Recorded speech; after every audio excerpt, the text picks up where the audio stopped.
एक समय की बात है, कछुआ और खरगोश एक जंगल में रहते थे। खरगोश की चाल अत्यंत तीव्र थी, आता इस बात पर उसे बेहद घमंड था। परंतु धीमी चाल वाला कछुआ साधारण जीवन जीता था और खुद में मस्त रहता।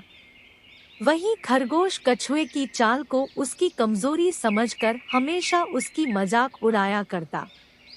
एक दिन खरगोश के पीछे उसका शिकार करने के लिए लोमड़ी भागती है, तो खरगोश अपनी तीव्र चाल के कारण लोमड़ी को मात देकर अपने बिल में छुप जाता है। और इसी दिन से खरगोश को अपनी शान और शौकत पर और घमंड होने लगा। वह लोगों को अपनी चाल की बड़ी बड़ी कहानियां सुनाता। एक दिन बीच सभा में कछुआ खरगोश से बोल पड़ा कि तुम अपनी चाल की कुछ ज्यादा ही चर्चा नहीं करते। ऐसा कहने पर खरगोश को गुस्सा आ जाता है और वह कहता है, अगर तुम्हें मेरी चाल पर गर्व ना हो तो क्यों ना तुम मेरे साथ दौड़ में हिस्सा लो और इस रेस को जीत कर दिखाओ। खरगोश की यह बात सुनकर कछुआ भरी सभा में खरगोश की चुनौती को स्वीकार कर लेता है। अगली सुबह जंगल में खरगोश और कछुए की रेस होने वाली थी, जिसमें अधिकतर जानवरों को यह मालूम था कि कछुआ बड़ी ही बेरहमी से अपनी हार स्वीकार कर लेगा।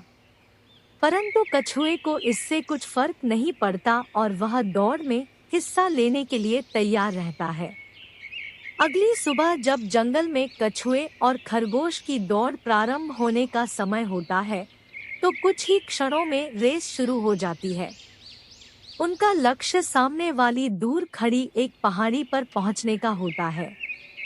कछुए और खरगोश की दौड़ प्रारंभ होने के कुछ देर पश्चात खरगोश सबकी नजरों से ओझल हो जाता है और कछुआ अपनी धीमी सी चाल के कारण धीरे धीरे अपने लक्ष्य की ओर आगे बढ़ता है। खरगोश जब उस ठीक पहाड़ी पर पहुंचने वाला होता है, तो लक्ष्य से कुछ दूरी पहले वह थोड़ा रुकता है और वह जब पीछे देखता है तो उसे कोई भी नजर नहीं आता।